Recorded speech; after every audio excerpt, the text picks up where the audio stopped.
Frère et en Christ, bonjour. Alors aujourd'hui, je vais te parler par rapport à la condition dans laquelle tu es venu au monde.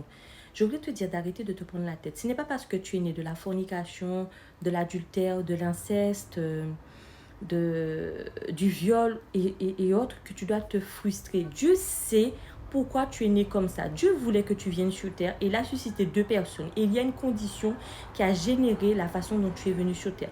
Ne te prends pas la tête. Non, écoute-moi, ne te prends pas la tête. Parce que si tu restes dans le monde, forcément, tu vas toujours te retrouver frustré. Et quand tu vas te retrouver frustré, cela va générer tout ce qu'on appelle en termes de blocage, en termes de rejet, en termes on va plus loin, de dépression, oui. Parce que les gens du monde, quand on est dans le monde et qu'on reste dans le monde, il n'y a que des choses négatives.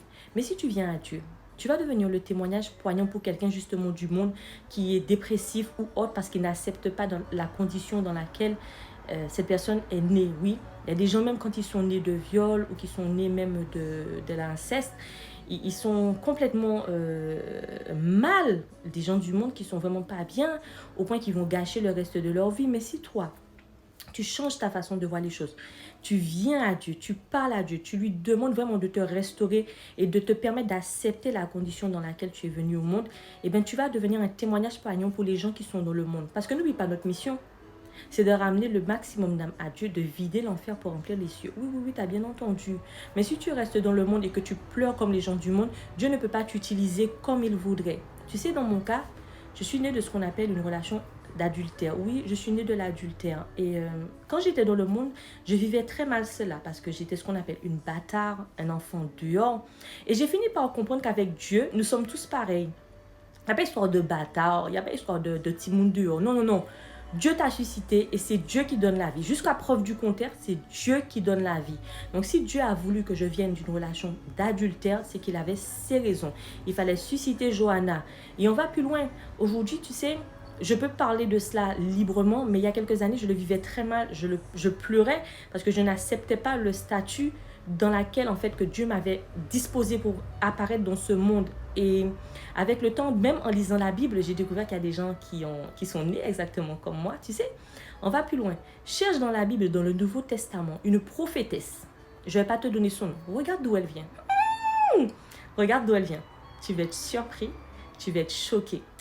Voilà. Et puis tu sais, ne regarde pas à cela parce que tu vas toujours être triste et tu vas être malheureux. Mais bien au contraire, tire profit de la condition, du statut de comment Dieu t'a envoyé sur cette terre. Bien au contraire, il faut que tu puisses te dire, bon, c'est pas grave, j'ai pleuré parce qu'il y a un temps pour pleurer et puis il y a un temps pour se relever, il y a un temps pour se faire restaurer, il y a un temps pour se faire positionner et il y a un temps pour qu'on puisse impacter aussi. Donc le temps est arrivé, c'est ta saison d'impacter. Sèche tes larmes, retourne à ton père spirituel, retourne à Dieu, retourne à lui, discute avec lui, dis-lui ce qui te frustre, ce qui ne va pas et fais-lui confiance. Je sais que la Bible dit que toute chose concourt au bien de ceux qui aiment Dieu. Donc Dieu sait vraiment pourquoi. Oui, il sait pourquoi il t'a fait venir dans cette condition, dans cette situation.